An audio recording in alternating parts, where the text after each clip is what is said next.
আপনাদের উপরে অনেক অত্যাচার হয়েছে, আপনাদেরকে অনেক আঘাত দেওয়া হয়েছে। মনে রেখে দেবেন, এই দুনিয়া সামান্য জিন্দেগি। ধনীদের থেকে গরিবেরা 500 বছর আগে আল্লাহ পাকের জান্নাতি হয়ে যাবে। দুনিয়ায় নয় 70 বছরের ধনী, দুনিয়ায় নয় 50 বছরের ধনী, দুনিয়ায় নয় 50, 60, 70 বছর একটু আরাম আয়েশ করে কারাবার স্বপ্ন নি।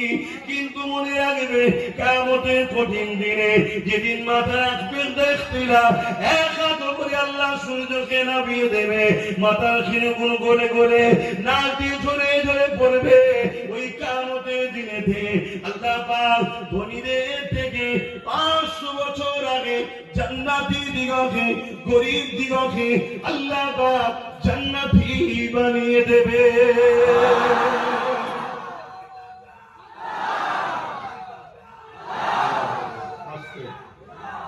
সময় কম ভাই, আল্লাহ গরিব বলে মন খারাপ, জুলুম হলে মন খারাপ। গর্ব করো যে সাহাবাদের সুন্নত পালন হয়েছে, জোরে বলুন সুবহানাল্লাহ। এজিদের সুন্নত আমরা পালন করিনি। এজিদ মেরেছিল, আবু জেল মেরেছিল, উদবা মেরেছিল, সাইবা মেরেছিল, আর মার খেয়েছিল হযরতে বেলাল, হযরতে খাব্বাব, হযরতে খুবাইব, সাহাবা হুজুররা। তা আমরা মার খেয়েছি কোন জুলুম করে নয়, চুরি করে নয়, ডাকাতি করে নয়, কারো মেরে নয়, কারো কিনে নয়। মার খেয়েছি শুধুমাত্র নবী বংশের আওলাদের সাথ দিয়েছিলাম। সে বলেছিল, আসো মসজিদ বাঁচাতে হবে, মাদ্রাসা বাঁচাতে হবে, নায়ের পক্ষে থাকতে হবে, গরিবের পক্ষে থাকতে হবে, তাই তো নাকি? জুলুমকে বন্ধ করতে হবে, তাই তো নাকি? না ডেকেছিলাম, চলো বাবা ব্যাংক ডাকাতি করতে হবে। যে ডাকাতি করতে গিয়ে ধরা পড়ে মার খেয়েছিল তোমরা, তোমরা গর্ব করো, শুকরিয়া আদায় করো যে আল্লাহ আমাদেরকে সাহাবাদের সুন্নাত পালন করিয়েছে। অনেকে অনেক কথা শুনে হাসে, কি বলছে, সব কটা খালি মাথায় মুখে দাঁড়িয়ে নেই, প্যান্ট শার্ট পরা। তুমি মাথায় টুপির পিছনে চলে গেলে, তুমি এর দাড়ির দিকে চলে গেলে, এর জামার দিকে চলে গেলে, কিন্তু দেখলে না অনেক দাড়ি রেখে মাথায় টুপি দিয়ে বড় জুব্বালে গিয়ে রাইসুল মুনাফিক আব্দুল্লাহ ইবনে উবাই হয়ে বসে আছে, এটা দেখলেন না? হয়তো এ দাড়িওয়ালা, টুপিওয়ালা, জুব্বাওয়ালা আল্লাহওয়ালাদের নবীর সুন্নাতের একটা ইউনিফর্ম এর থেকে কম আছে, কিন্তু এর মধ্যে একটা ফরজ ইবাদতও আছে। কি? এ নায়ের পক্ষে, সন্ত্রাসের বিরুদ্ধে। জোরে বলুন সুবহানাল্লাহ। এটা দেখলেন না? একে তুমি আরো উৎসাহ করো, একে তুমি আরো ভালোবাসা দাও, এই যুবকগুলোকে বুঝে দাও, এই যুবকগুলোকে বুঝাও যে তুমি এত ভালো কাজ করছো, কিন্তু তোমার বাহ্যিকটা যদি একটু সুন্দর করো, তাহলে মনে রাখবে তোমার দুনিয়াও ভালো লাগবে, আখিরাতও ভালো লাগবে। দেখবে একদিন এই ছেলেগুলো টুপি পরবে, একদিন এই ছেলেগুলোই দাঁড়িয়ে রাখবে, একদিন এই ছেলেগুলোই মসজিদে গিয়ে ভিড় করবে, একদিন এই ছেলেগুলো হজ করে হাজি হয়ে যাবে। কিন্তু হজ করে বহুত হাজি আছে মিথ্যা মামলা দিয়েছে, হজ করে বহুত হাজি আছে হারামির টাকা নিয়েছে, হজ করে বহু হাজি আছে আফগানের টাকা চুরি করেছে, হজ করে বহু হাজি আছে পরের ঘরের কাটমানি খেয়েছে, হজ করে এমন হাজি আছে লোকের তেল পর্যন্ত চুরি করেছে, হজ করে এমন হাজি আছে বিচারের নামে নারী সতীতা নষ্ট করেছে। এই হাজির থেকে এই প্যান্ট শার্ট পরাগুলো অনেক অনেক গুণ ভালো, এটা আমার আল্লাহ রাসূল বলছে।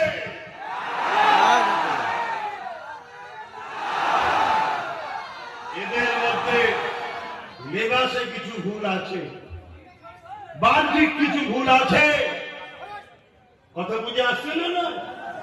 কিন্তু এদের মধ্যে একটা ভালো খসলত আছে, যে খসলতটা হলো সাহাবা হুজুরদের সুন্নাত, মরে যাব তাও ভালো, জুলমের সাথ দেব না, জান চলে যাই তাও ভালো, ইসলাম বিদ্বেষীদের সাথ দেব না। তাই তো নাকি? ঠিক বলছি তো নাকি? না ভেতরে ভেতরে অন্য জায়গায় আবার সেটিং করছো? কেন কিছু কিছু মুসলমান তোমাদের এলাকায় দেখছি, তাদেরকে তো মুসলমান সুরাতে দেখতে দেয় বলছি, নামে মুসলমান তাই প্রমাণ দিয়ে বুঝবেন কি করে? কিন্তু হাকিকতে তারা মুনাফিক নয়, তারা ইসলামের প্রকাশ্য দুশ্মনের থেকেও জঘন্য খারাপ। ইসলামের প্রকাশ্য দুশ্মনের থেকেও জঘন্য খারাপ, যাদেরকে মুনাফিক বলা হয়। শুনছেন? যুগে যুগে ইসলামের ক্ষতি সব থেকে বেশি করেছে মুনাফিকেরা। বাবারা এই বিষয়ে একটা কথা বলে নি, তারপরে আমার আপনার পিতা হযরত সাইয়্যিদুনা ইব্রাহিম আলাইহিস সালামের একটা কথা বলবো। এই যুবকেরা, তরুণেরা, আমার রাসূলুল্লাহর কথা বলবো। এই বলে দিয়ে যে হযরত আবু বকর সিদ্দিক রাদিয়াল্লাহু তাআলা তিনি এমন করে আমার নবী পাকের হাতে হাত দিলে, ইমানের কলেমা পড়লে, নবীকে রাসূল জেনে, আল্লাহকে আল্লাহ জেনে, ইমানের কলেমা পড়ে দ্বীনে ইসলাম রাসূলের দ্বীনে চলে আসলে। এই যুবকেরা, তরুণেরা, এ নবী পাকের প্রেমিকেরা, অপর দিকে আরেকটা ব্যক্তির নাম বলছি, রাইসুল মুনাফিক আব্দুল্লাহ ইবনে উবাই। সে আমার রাসূলুল্লাহর হাতে হাত দিলে, আবু বকরের মাথায় পাগড়ি রয়েছে, মুখে দাড়ি রয়েছে, পরনায় জুব্বা রয়েছে, মাথায় টুপি রয়েছে। রাইসুল মুনাফিক আব্দুল্লাহ ইবনে উবাই তারও পাগড়ি রয়েছে, মাথায় টুপি রয়েছে, মুখে দাড়ি রয়েছে, পরনায় জুব্বা রয়েছে। সিদ্দিক আকবর নবী পাককে ইক্তিদা করে মদিনার নববী শরীফে নামাজ পড়ে, আব্দুল্লাহ ইবনে উবাই নবীকে ইক্তিদা করে মদিনার নববী শরীফে নামাজ পড়ে। আবু বকর সিদ্দিক নবীর সঙ্গে জালিম, অত্যাচারী, খুনি, তৎকালীন যারা শাসক ছিল বদমাই, তাদের বিরুদ্ধে রাসূলুল্লাহ লড়াই করেছে। আবু বকর সিদ্দিক নবীর সাথে গেছে, আব্দুল্লাহ ইবনে উবাই রাসূলের সাথে গেছে। আবু বকর সিদ্দিক নবীর সঙ্গে হজে গেছে, আব্দুল্লাহ ইবনে উবাই নবীর সঙ্গে হজে গেছে। আবু বকর সিদ্দিক নবীর সঙ্গে রোজা রেখে ইফতার করেছে, আব্দুল্লাহ ইবনে উবাই নবীর সঙ্গে রোজা রেখে ইফতার করেছে। আল্লাহ নবী কোরআন শোনায়, কালামে হককে শোনায়, শরিয়া শোনায়। আবু বকর সিদ্দিক বসে বসে শোনে, আব্দুল্লাহ ইবনে উবাই বসে বসে শোনে। কিন্তু একটা বড় বিষয় হলো এটা, কোরআন ঘোষিত আব্দুল্লাহ ইবনে উবাই রাইসুল মুনাফিক জান্নাত জাহান্নামের ঘোষণা হয়েছে, জাহান্নামের সবথেকে নিকৃষ্ট জায়গায় যাবে, এই ঘোষণা হয়ে গেছে। আর আবু বকর সিদ্দিক দুনিয়া থেকে জান্নাতের সার্টিফিকেট পেয়েছে।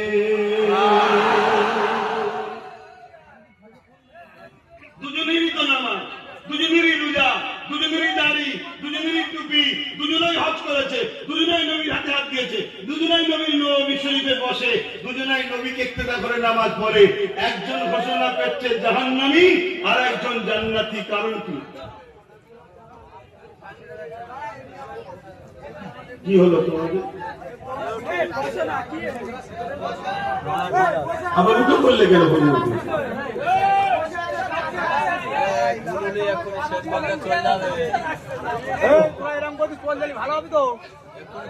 শান্ত হও, পরিবর্তন হও, মেজাজ ঠান্ডা করো। এগুলো আখলাকে রাসূল, নবীর আখলাক এটা। বসো বসো, হ্যাঁ কমিটির ছেলেরা তোমরা যাতায়াত করুন। শুনছেন তো ভাইরা? সময় কম, আমাদের ওদিকে প্রচুর পানি হয়েছে, পুকুরেও পানি পেয়েছি, কিন্তু আল্লাহ শান আপনাদের এখানে হয়নি। আর অথচ এত বড় পানি আল্লাহ কি না পারে?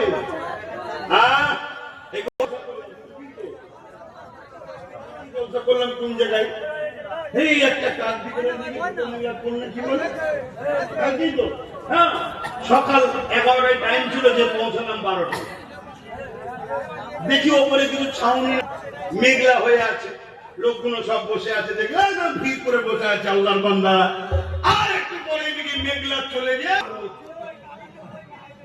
লোকগুলো সব কালো হয়ে গেল। আমি কি বলি, দোয়া করে দিই। তারা বললো না, জলসা করে, কষ্ট হচ্ছে। কিচ্ছু হয়নি। কষ্ট কি হয়নি? হ্যাঁ হচ্ছে, কিন্তু প্রেমের কাছে কষ্টটা ভালোবাসার কাছে হেরে যাচ্ছে। জন্য বলুন আহারে আমার বেলাল হুজুরকে গরম রডে ছেঁকা দিয়েছে ঠোঁটে মুখে, মরুভূমির গরম বালিতে শুইয়ে রেখেছে, বুকে ভারী পাথর চাপিয়ে দিয়েছে। এ বেলাল, আল্লাহ ছেড়ে দে, নবী ছেড়ে দে। বেলালের কি কষ্ট হয় না? হ্যাঁ হয়েছে, কিন্তু আল্লাহ রাসূলের প্রেমটা এত বেশি ছিল, ওই কষ্ট থেকে প্রেমটা বেশি ছিল, তাই কষ্ট তার সহ্য হয়েছে, কষ্ট তাকে দুর্বল করতে পারেনি। জোরে বলুন সুবহানাল্লাহ। আরো বলুন সুবহানাল্লাহ। হায় হায় হায়, আজও কিছু বেলালের গোলাম দেখা গেছে, ঘর ভেঙেছে, কল তুলে নিয়ে চলে গেছে, হ্যাঁ, গরু দিয়ে পালিয়েছে, খাসি দিয়ে পালিয়েছে, চোরেরা এত জুলুম করেছে, তারপরও অফার দিয়েছে ফিরে আয়। কিন্তু আলহামদুলিল্লাহ আজও কিছু লোক আছে তারা এত জুলুম সহ্য করার পরও তারা আজকের দিনেতে হোসাইনের গোলাম নবী বংশের আওলাদকে ছেড়ে কিন্তু চলে যায়নি। তা আগামী দিন আরো পরীক্ষা হবে, মজবুত হয়ে থাকতে পারবে তো? এই ভাইটার সাথে বাবাজির সাথে ছিলে আছে, থাকবে তো? হাত তুলে সাক্ষী দাও, হ্যাঁ সত্য তো, হ্যাঁ সত্য তো। আল্লাহ কবুল করে, বোন আল্লাহুম্মা আমিন। তোমরা সাক্ষী দাও, আমার মা বোনেরা আমাদের সাথে আছে তো? তোমরা সাক্ষী দাও, ওদের কাছে তারা আমরা সাক্ষী দিতে পারছি না, এটা তোমরা সাক্ষী দাও, নিয়ে বলো আছে তো নাকি? আনা ১,৫০০-এর জায়গায় ৩,০০০-এ বিক্রি হচ্ছে। ও তো গোষ্ঠী নারী নক্ষত্র সবই। কি যে ধান্দা আছে, কি যে লক্ষ্য আছে, এই তো সবে ২-২.৫ মাস বুঝে যাচ্ছে না।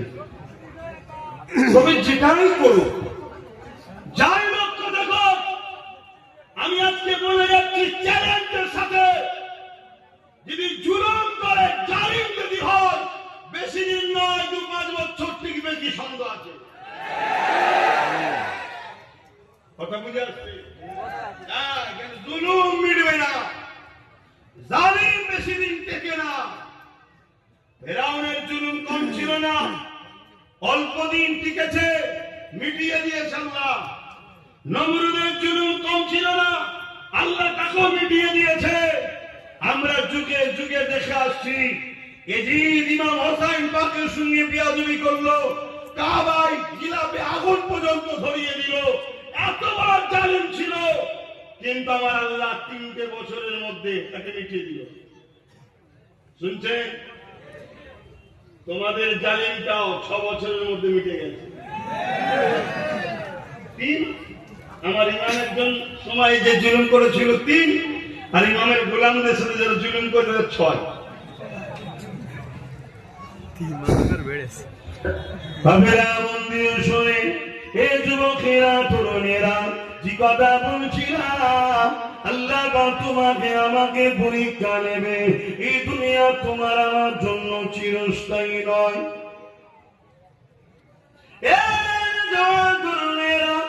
সাইয়্যিদুনা ইব্রাহিম আলাইহিস সালাম, আল্লাহ পাক যিনাকে জলিলুল কদর নবী করেছে, যিনি আল্লাহ পাকের কাবা শরীফ তৈরি করেছে, সেই ইব্রাহিম আলাইহিস সালামকে আল্লাহ পাক কত দিক দিয়ে পরীক্ষা নিয়েছে, নিজের আওলাদের দিক দিয়ে পরীক্ষা নিয়েছে। প্রথম তো শিশুবেলা আওলাদকে কাবার ওখানে রেখে আসার পরীক্ষা নিয়েছে, যেখানে কোনো ঘর ছিল না, কোনো বাড়ি দৌড় কিছুই ছিল না, ওই জায়গাতে প্রথম রেখে আসার হুকুম দিয়েছে, সেখানেও কামিয়াবি হয়ে গেছে। আবার দ্বিতীয় আওলাদের পরীক্ষা নিয়েছে, এই ইব্রাহিম তুমি আমি আল্লাহকে কতটা ভালোবাসো, তার পরীক্ষা হিসাবে পরীক্ষা নিয়েছে, তোমার আওলাদ তোমার সন্তানকে আমার জন্য কুরবানি করে দাও। ইব্রাহিম আলাইহিস সালাম নিজের আওলাদকে নিয়ে গিয়ে মিনাতে শুইয়ে দিয়ে আল্লাহর খুশির জন্য তরোয়াল চালিয়েছে। অনেক বড় কথা মূল চেষ্টা বলছি, একবার তরোয়াল চালিয়েছে কাটেনি, দুবার তরোয়াল চালিয়েছে কাটেনি, তরোয়ালকে ফেলে দিয়েছে পাথরে আঘাত থেকে পাথরটা দুটুকরো হয়ে গেছে।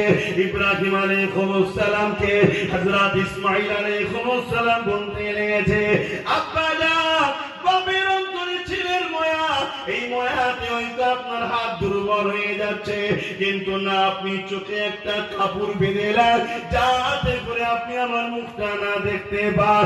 এই চোখে যখন এই পট্টি বেঁধে নিয়ে বিসমিল্লাহ আল্লাহু আকবার বলে যখনই তরবাল চালিয়েছে, সঙ্গে সঙ্গে আমরা যখন কোন পশুকে কুরবানি করি যেমন একটা আওয়াজ হয়, রক্ততে হাত ভিজে যায়, ওই রকম আওয়াজ হয়ে রক্ততে হাত ভিজে গেল। ইব্রাহিম আলাইহিস সালাম বুঝতে পেরে গেছে আমার বাচ্চাকে আমি জবাই করে দিলাম, কুরবানি করে দিলাম। এই চোখের পট্টিটা খুলে জমিনের দিকে না তাকিয়ে আসমানের দিকে মুখ তুলে বলতে লেগেছে, আল্লাহ, আমি ইব্রাহিম প্রমাণ করে দিলাম আমার দিলেতে আমার বাচ্চা নয়, আমার দিলেতে আল্লাহ আপনি আগে রয়েছে। আমি আমার বাচ্চাকে আপনার জন্য কুরবানি করে দিলাম, আল্লাহ আওয়াজ দিয়ে দিলে ইব্রাহিম জমিনের দিকে দেখো। যখনই জমিনের দিকে তাকালে জমিনের দিকে দেখতে লেগেছে, ইব্রাহিম আলাইহিস সালাম দেখতে লেগেছে একটা জান্নাতি পশু দুম্বার নাই জবাই হয়ে পড়ে রয়েছে, আর ইসমাঈল আলাইহিস সালাম পাশে দাঁড়িয়ে রয়েছে। ইব্রাহিম আলাইহিস সালাম চিন্তিত হতে লাগলে, আল্লাহ আওয়াজ দিয়ে বলতে লাগলে, ইব্রাহিম, তুমি কুরবানিতে পরীক্ষাতে পাস হয়েছ, কিন্তু আমার উদ্দেশ্য তোমার বাচ্চাকে জবাই করা নয়, আমার উদ্দেশ্য হলো তোমার দিলে দুনিয়ার প্রেমকে জবাই করে আমি আল্লাহ আমার প্রেমটাকে রাখা।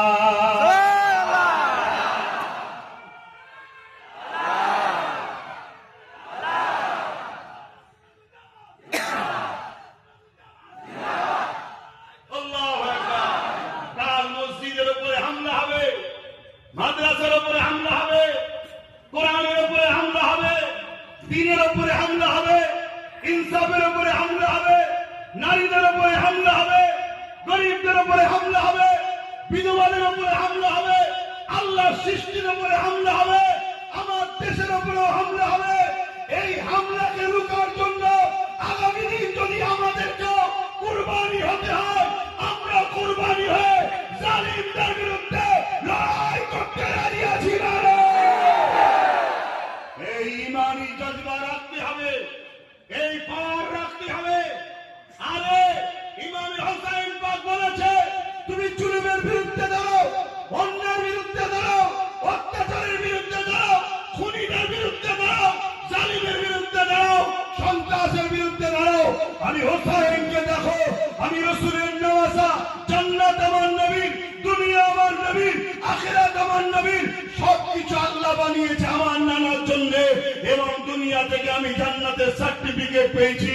আমি হোসেন নামাজ পড়েছি, আমি হোসেন রোজা রেখেছি, আমি হোসেনের পাগড়ি আছে, আমি হোসেনের দাড়ি আছে, আমি হোসেনের টুপি আছে, আমি হোসেনের জুব্বা আছে, আমি হোসেনের তাসবিহ পড়ি। কিন্তু এর মানে এটা নয় জুলুম থেকে চুপ থাকবো, অন্যায় থেকে চুপ থাকবো, অত্যাচার থেকে চুপ থাকবো, মিথ্যা থেকে চুপ থাকবো। না না, এটা আমার নবীর আদর্শ নয়। আমার নবীর আদর্শ আবু জাহেলের বিরুদ্ধে, উতবার বিরুদ্ধে, সাইবার বিরুদ্ধে, রোমের বিরুদ্ধে, পারস্যের বিরুদ্ধে, কিসরার বিরুদ্ধে, কাইসারের বিরুদ্ধে, পৃথিবীর সমস্ত জালিম শাসকদের বিরুদ্ধে আমার রাসূল লড়াই করেছে। মুসলিমদের পক্ষে, এতিমের পক্ষে, বিধবার পক্ষে, মানুষের পক্ষে, মুসলমান হোক অমুসলিম হোক, রাসূল সবার জন্য এসেছে, সবার পক্ষে দাঁড়িয়ে লড়েছে।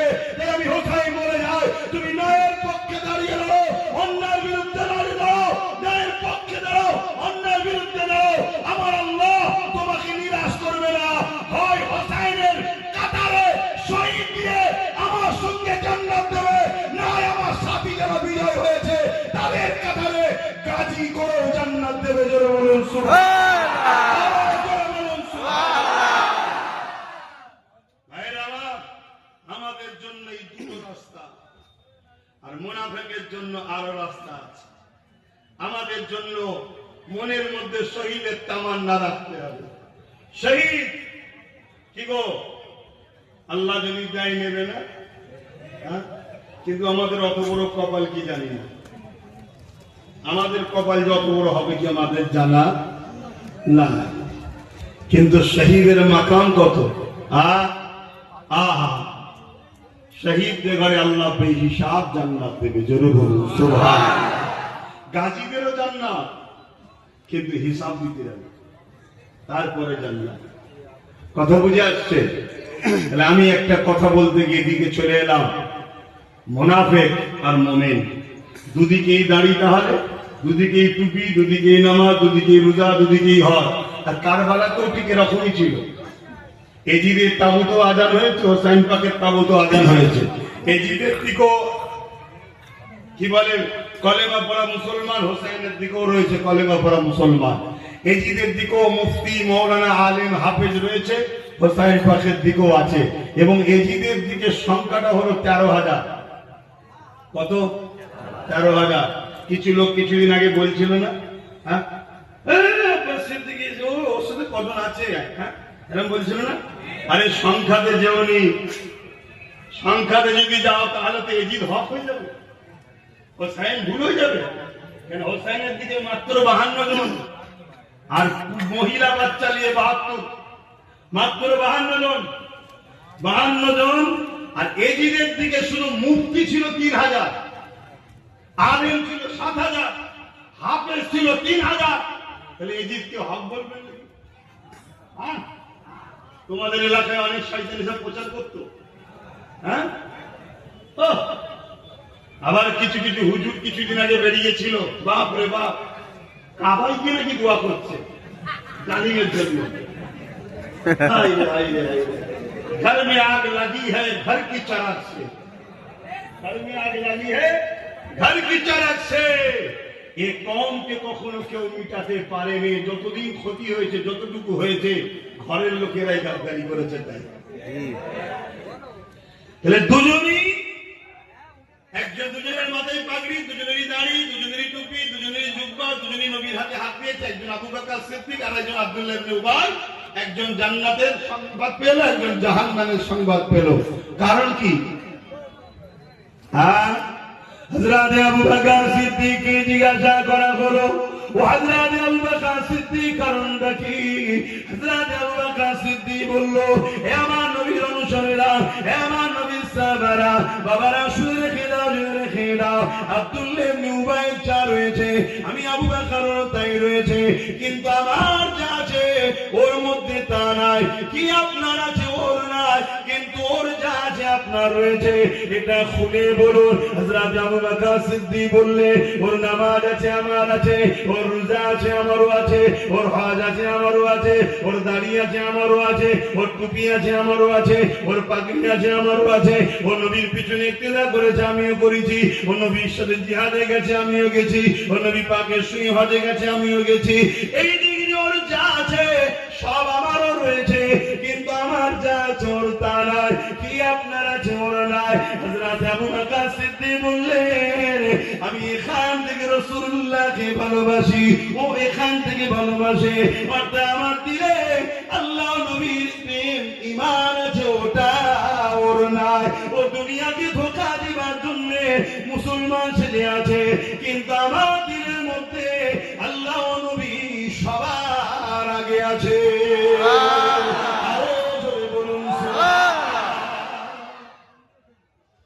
আল্লাহ কখন আমাদেরকে পরীক্ষা নিল, একদিকে মত, একদিকে আল্লাহ রাসূল। আপনি কাকে নেবেন? মত?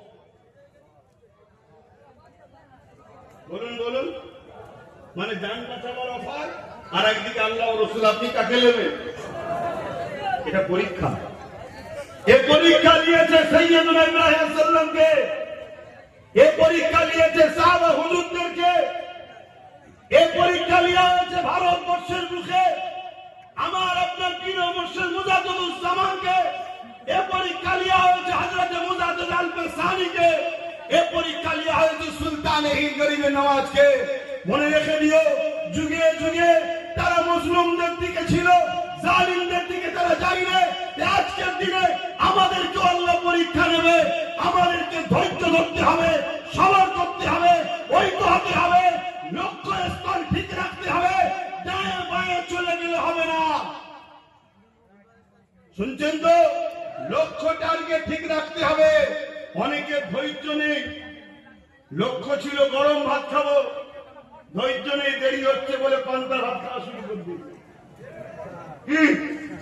আমার কাছে খবর যাচ্ছে অনেকে একটু এদিক ওদিক করছে, যাকে তাকে বলছে কিছুতে হচ্ছে তো নাকি? হ্যাঁ, আমি আজকে নম্বর দিয়ে যাবো, ওই নম্বরে ফোন করে ডেট নিয়ে যাবেন আমার কাছে, লিখিত জমা দেবেন। সে জেলার সাহেব হোক, জুলুমকারীকে রাখবো না সাথে, জালিমকে রাখবো না সাথে। আমি জানি জুলুম করা যেমন হারাম, জালিমকে মাফ করে দিয়ে তাকে ছেড়ে দেওয়াটাও ইসলামে নিষেধ। কথা বুঝে আসছে?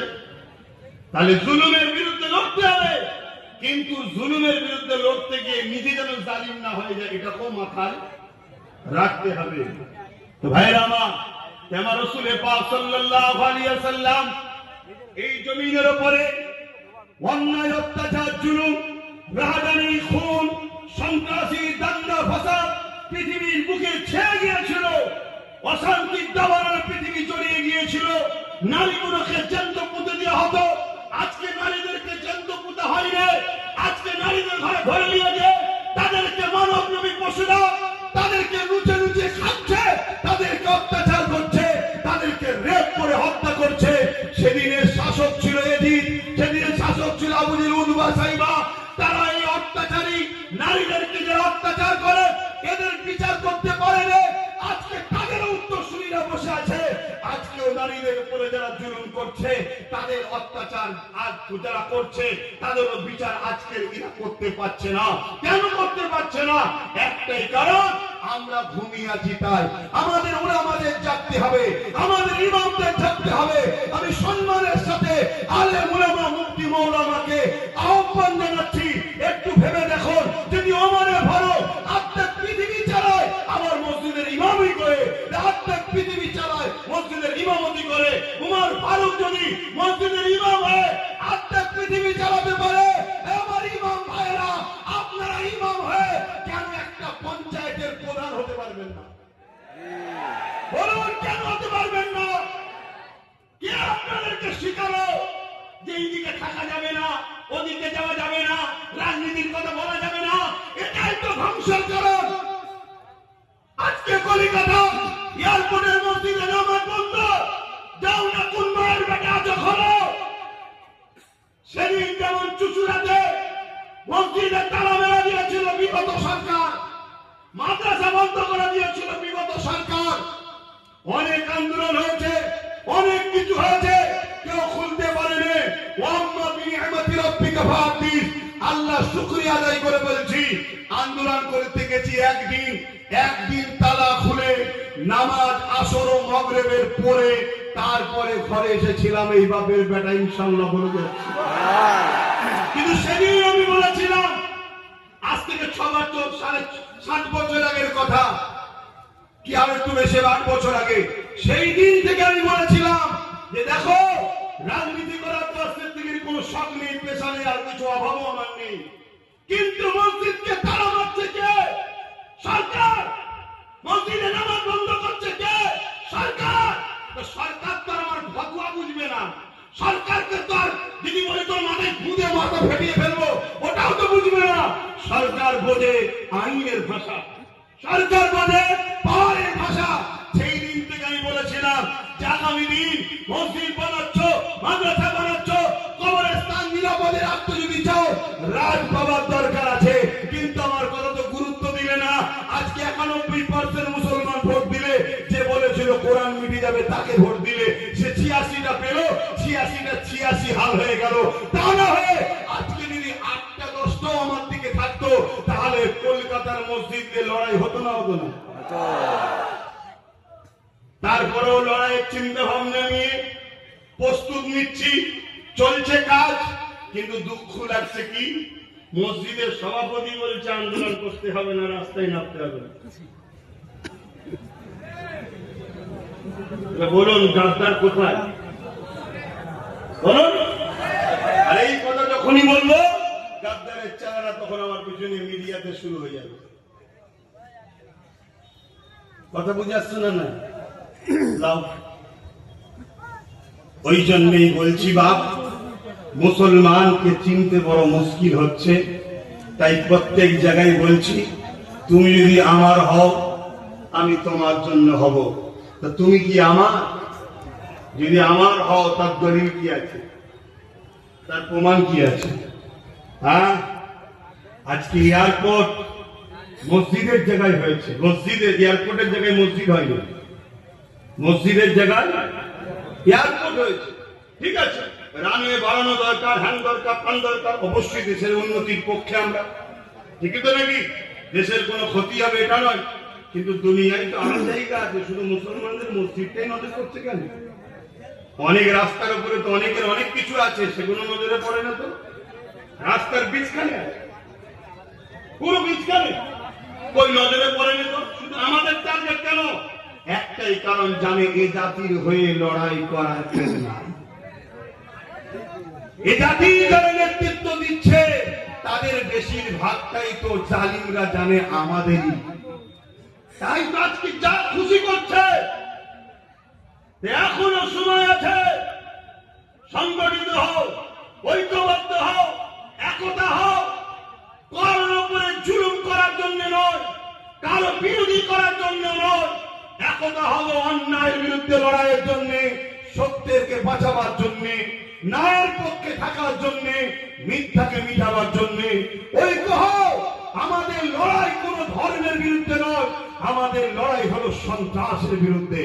আমাদের লড়াই কোন জাতির বিরুদ্ধে নয়, আমাদের লড়াই হলো ফ্যাসিস্ট, অত্যাচারী, জালিম, স্বৈরাচারী, এজিদের মতো শাসকদের বিরুদ্ধে আমাদের লড়াই।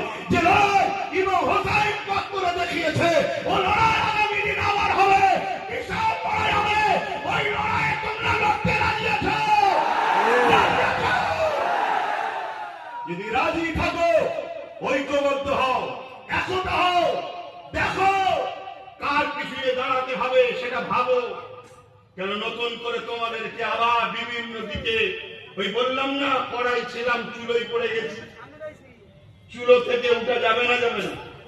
জোরে বলুন। হ্যাঁ, ইনশাআল্লাহ আল্লাহ উঠাবে। বলুন, কে উঠাবে? হ্যাঁ, ঈমান আছে তো নাকি? কোনো চিন্তা করবেন না, ভয় আল্লাহ ছাড়া কাউকে খাবেন না। শুনছেন তো নাকি? আমরা ডোনাল্ড ট্রাম্পকে ভয় করি না, আর ডোনাল্ড ট্রাম্পের খাস চালা মুদিকেও ভয় করি না। হচ্ছে ডোনাল্ড ট্রাম্পের খাস চালা। শুনছেন তো নাকি? ডোনাল্ড ট্রাম্প আব্বাজান আব্বাজান করে। শুনছেন তো? ভয় করি না।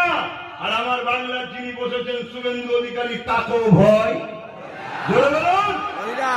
ভালোভাবে ন্যায়ের পক্ষে, মানবতার সাথে থাকবে। রাজ্যে স্ত্রী হয়েছে, তার জায়গায় সে, আমার জায়গায় আমি, সম্মানের জায়গায় সম্মান থাকবে। কিন্তু তুমি যদি মনে করো পাওয়ারের আসনে বসে যা খুশি করে দেবো, অত সহজ নয়। খোদার মা দুনিয়ার বাদ। কথা বুঝে আসছে তো ভাইরা আমার?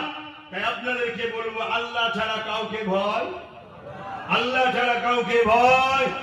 জবান খুলে খুলে বলুন, আল্লাহ ছাড়া কাউকে, আল্লাহ ছাড়া অন্য কাউকে ভয়। আর নবী ছাড়া আমাদের কেউ নেতা মানি না। কথা বুঝে আসছে? ভালো মুখ্যমন্ত্রী ভালো বলবো, ভালো প্রধানমন্ত্রী ভালো বলবো, খারাপ মুখ্যমন্ত্রী খারাপ বলবো, খারাপ প্রধানমন্ত্রী খারাপ বলবো, ভালো লোক ভালো বলবো, খারাপ লোক খারাপ বলবো, ভালো মুসলমান ভালো মুসলমান, ভালো মুসলিম ভালো মুসলিম। যদি মুসলমান খারাপ হয় তাকে খারাপ মুসলমান বলবো। ঠিক তো নাকি? এই হক কথা বলতে হবে।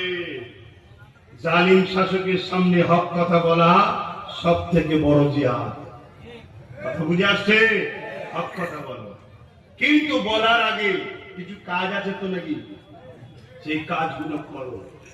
তাই তোমাদেরকে ডাকছি, প্রত্যেকটা গ্রামে নাম, ফোন নাম্বার লেখো, কারা আছো আমার সাথে, জমা দাও।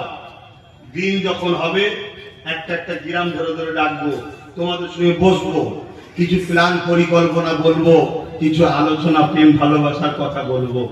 বড় মাঠে খেলার আগে ঘরের মাঠে প্র্যাকটিস করতে হয়, জানেন না? আর তুমি যদি মনে করো যে না, তাহলে আমার সমস্যা নেই। কেন আমি গত 8-10 বছরে সব বলে দিয়েছি। আমি এমনও বলেছি একদিন মসজিদে যাবে, দেখবেন একে 47 দাঁড়িয়ে আছে। যখন এয়ারপোর্টে মসজিদে ঢুকছে,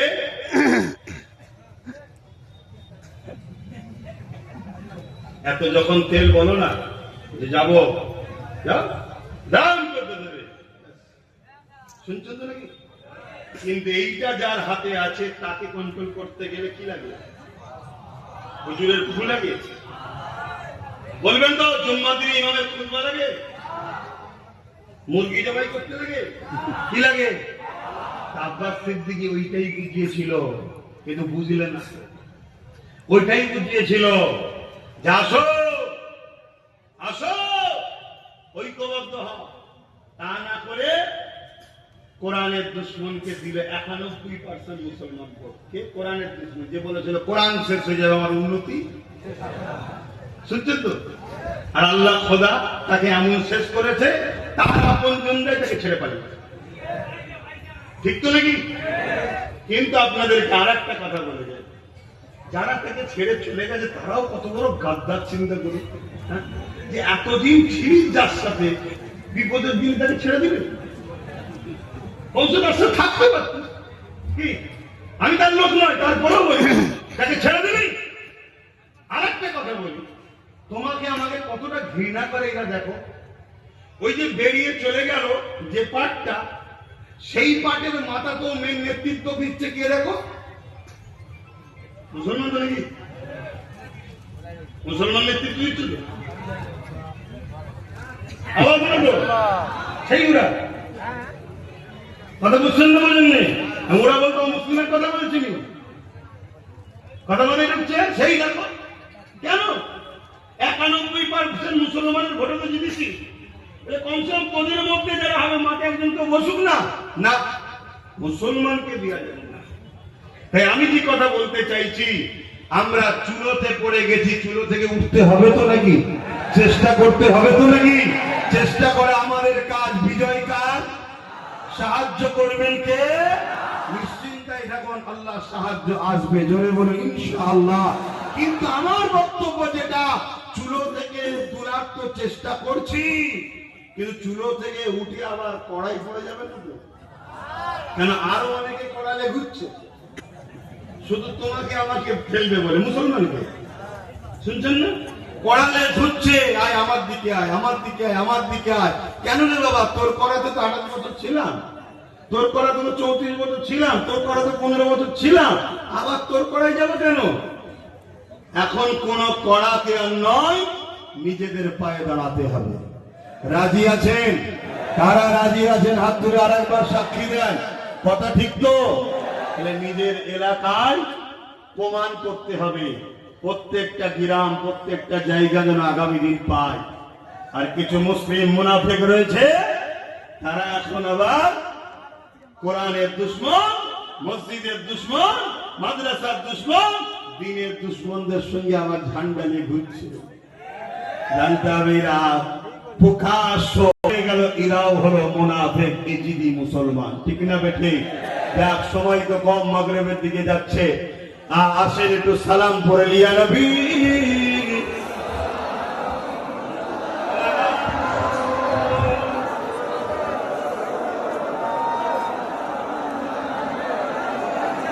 ইয়া হাবিবি সালামা। এটা নম্বর দিয়েছো, যা অভিযোগ দিবার কাগজে লিখে দেবেন, নম্বর দেবেন, আমি পড়ে গিয়ে আপনার সঙ্গে ফোনে কন্ট্যাক্ট করে নেব। অনেকে অভিযোগ দিয়েছেন, 1 সপ্তাহের মধ্যে কন্ট্যাক্ট হবে। দোয়া হবে তো নাকি? হ্যাঁ,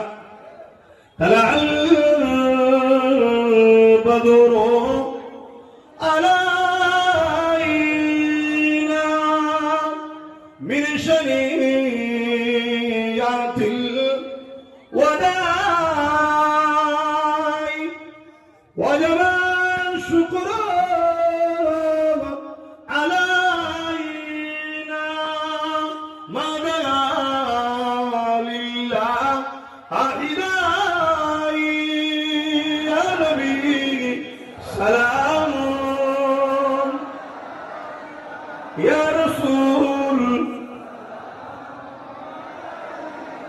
ইয়া হাবিব সালাম।